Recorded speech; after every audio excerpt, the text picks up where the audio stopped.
We've got an after-hours alert on Bed Bath & Beyond shares surging after the company strikes an e-commerce partnership with Kroger.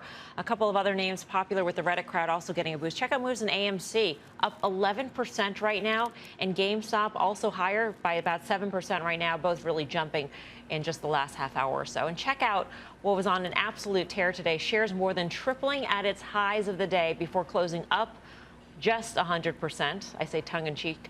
The car rental company, Avis, posting solid earnings beat yesterday. But Karen, you say something else might have happened here. This is a fascinating story. Yeah, so I saw it, up 100%, and I saw, okay, earnings, it must have been good, and then it was up like 150%, and I thought, well, okay, it must be a squeeze. So I had seen numbers anywhere between 21 and 37% short, which normally says to me this is a squeeze. So I called my broker and said, listen, I don't have the cojones to do it, but if I wanted to short, could I get a borrow? How much would it be? They said, yep, no problem. There's $100,000 if you want it, and it's, it's our lowest price. That was kind of surprising to me. Then I noticed there's one large shareholder, SRS, and they own, I think, 32 some odd percent, which makes them, I believe, a Form 4 filer. I'd be very curious to see whether they owned it, whether they sold into this or not.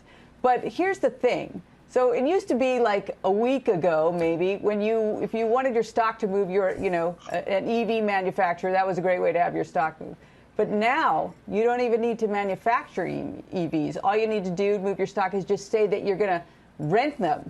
And then you don't even actually need to rent them. You just need to say you're going to rent them, whether or not Tesla, whoever agrees with you or not, that's going to move your stock a lot. That's insane to me, because it used to be, not that long ago, when you would sell to the rental cars, that was like, those are fleet sales, those aren't as good. But everything is different now, apparently. So this one, I think it's probably a short, but I do not have the fortitude to short it. But good for SRS. That's a huge home run. Fortitude. It is a family show, after all. The CFO, interesting, into the point that Karen was making in terms of maybe not even renting them at all. They didn't actually announce anything. The CFO said that they like to announce a strategy until they execute on it. So it moved higher. The move was all on just the belief that they are going or are doing something right now, Tim.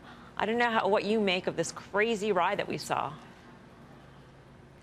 Well, I think, between also the news around Hertz and whether it's official or not with Tesla, just the retransformation of these rental car companies and really obviously the demand parts around it. But also, again, the story of where you have short interest and where you have people that are offsides on a trade is another big part. That's the story on Bed Bath & Beyond, excuse me. And I think, there are a number of these broken companies that are finding ways to reinvent themselves. And that's part of, again, all we've talked about in the Reddit story, and whether some of these companies are or not, the capital markets are allowing them to get there and then figure it out later. And that's been one of the great stories of 2021.